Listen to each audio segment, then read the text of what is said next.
My name is Tan Jian and I'm a student from Monash.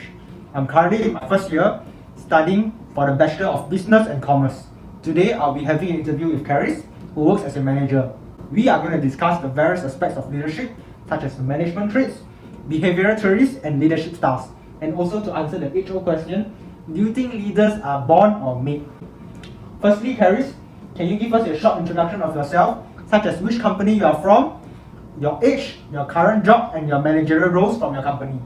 I'm Caris Tan. I'm age 33. I'm currently a senior manager talent acquisition working with E.co Group. I've been working here for the past 4.5 years and I report directly to the Chief People Officer. Thank you so much for that brief introduction, Caris Tan. To start things off, what do you think are traits that has made you a good manager or leader?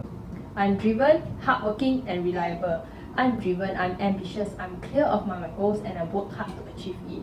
I'm hardworking, I'm committed and diligent to make sure all assigned tasks are completed. I'm reliable, I can be trusted. I have consistently been producing quality results. With the above three traits, I've gained my CPO trust. He knows I'm reliable and I will definitely ensure that my team and I achieve all my work as per business needs. For instance, in my role as a talent acquisition lead, whenever there's a vacancy in the organization, they will come to me. I need to advertise the job, conduct the interview, and make sure somebody take on the job. To make sure that my team and I are performing as per target, I will have a weekly or bi-weekly with my team to make sure we are on track. If any of them are struggling, I will step in and assist to make sure our targets are met. I would also like to understand your behavioral tendencies. In your opinion, what do you think is more important? Do you think it's the task or do you think it's the people? Both are equally important. If I have to choose one, I would say task is more important than people. Tasks are definable and easy to track. In my day-to-day work, my team and I need to make sure that job vacancies are closed. It is important that when someone leaves the organization, we will have somebody to backfill and come in to fill in the gap. If we are unable to close the role, stakeholders will be chasing us because there will be gap in the team and then somebody will need to take on the extra load to complete the task and this will lead to burnout. Does that mean that the people element is not as important? No. People are also equally important. I'm not saying they are not important. In my team, I have a subordinate which has an elderly mom. The mom just gone through a surgery and will need to go to hospital for a regular monthly checkup. So whenever she needs to go to hospital, it will be a 2 to 3 hours checkup. In this scenario, I will not ask him to apply for annual leave. Instead, I'll ask him to get time off. So long he completes his task, whether is it at night, evening or weekend, I will not micromanage. I prefer to give him the empowerment to do the work.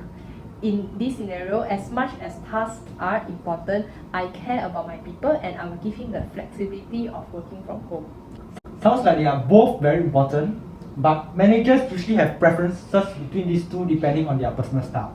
Moving on, how would the traits that you mentioned previously, being driven, hardworking, and reliable, affect how your employee behave or perform at work?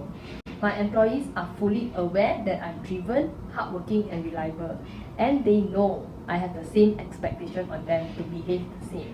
To a typical employee who just wants a normal 9 to 6 job, they may find me a demanding manager. However, to a high-performing employees, it will motivate them to reach a higher standard of work. Therefore, it is important to recruit the right people to join my team. How about your behavioral emphasis on the task? Me being more task-oriented will also have the same effect. Someone who just wants to do the bare minimum might think they are overworked or being overstretched. But to someone who desires to work well, this will actually drive them to find a more efficient way to complete the task on hand. And by having a clearly defined KPI, this will give them a sense of certainty that so long they are able to successfully complete their work, they will be rewarded and recognized. Thank you so much for these wonderful examples. Indeed, working with different managers will have different experiences for each individuals. I would like to understand more about your leadership style. To what degree of authority do you usually exert on your employees and how much degree of freedom do you usually give them? I am someone who prefers to be in control of my employees' work. Reason being is I will be accountable for any mistake they make. I still give some level of freedom to my employees, but I will still be monitoring their work on an ongoing basis and expect all decision making to come from me. Even if my employees are performing good or above expectation, I will still want to cross-check and make sure and check their work from time to time. Based on what you have described, it seems like you prefer to have a higher degree of authority and you tend to give the employee a lower level of freedom. Sounds like your style is leaning towards a transactional leadership style. However, there are other forms of leadership styles too. Have you ever explored them, such as the servant leadership style and the transformational leadership style? Yes, I would describe myself as a transactional leader. As long as my employee complete their task well, within my authority, I will reward them. For instance, I have an employee who did relatively well last year. I rated her as a well done plus and I've given her 4.5-month bonus. This amount of bonus is actually way above what market is paying. There are also circumstances where I need to exercise being a servant leadership, where I need to give my employees guidance on their work and make sure that they are developing in areas they are lacking. I do my best to understand their personal struggles and direct them to resources that can help them to improve, such as training and development or giving them the flexibility of working arrangement. I do my best to lead by example in areas I expect them to have the same level of performance as me, such as I want them to be responsive and able to have good stakeholder management skills. As for transformational leadership, that is something I aspire to be, and in fact, I'm actually working closely with one. My Chief People Officer, he empowers me, inspires me, and he motivates me. I hope to also be able to empower my subordinates and to foster a culture of employee independence and ownership. Thank you for sharing. It's good that you're aware of your current leadership style and what you envision yourself to be. I guess this is something that all of us aspire to be, a transformational and an inspiring leader. Lastly, there's just this theory called the great man theory, where great men or heroes throughout histories have had huge impact due to their natural attributes, such as the superior intellect, the heroic courage, and the extraordinary leadership abilities. Would you agree with that? And do you think whether leaders are born or made? I think leaders are made rather than born. While some individuals are born with traits that make them a leader, I think people still need consistent practice and dedicated coaching. I believe leadership over time can be perfected and refined. As long as everyone are at the right place and at the right time, they will be able to develop the right leadership skill set. For example, let's reference to Elon Musk. His mother nurtured him and his siblings to be independent, hardworking, and encourage them to pursue their interests. Although Elon Musk's two other siblings are not as popular and rich as him, they are still very successful in their own industry. In fact, I've seen it in my own family members. My brother, he did not do well in his studies and he's known to be mischievous.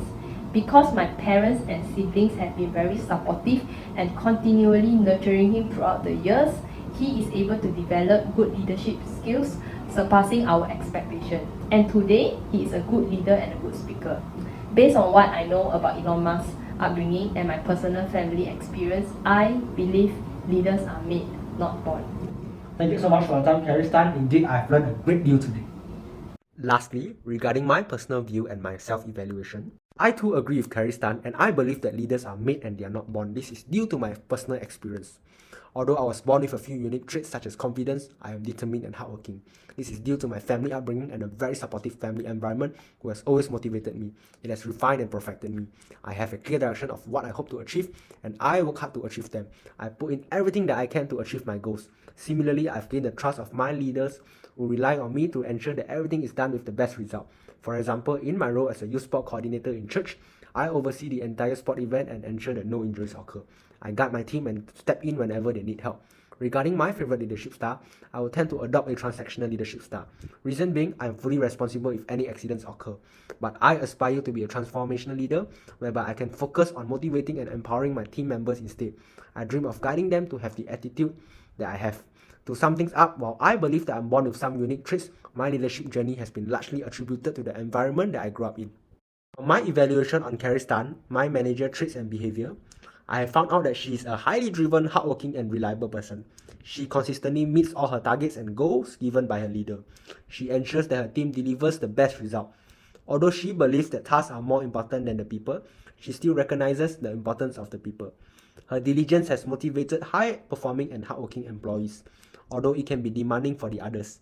She has a transactional leadership style and she tends to assert a higher degree of control, leaving a lower degree of freedom. She appreciates and rewards good performances generously and she provides guidance generously for improvement. She is a transactional leader and she hopes to become a transformational leader to inspire and empower her team. I've learned the importance of balancing between the task and the people. While tasks are very important in achieving your target, people too plays an important role in executing those tasks effectively and efficiently. Balancing these are one of the key criteria in achieving successful leadership.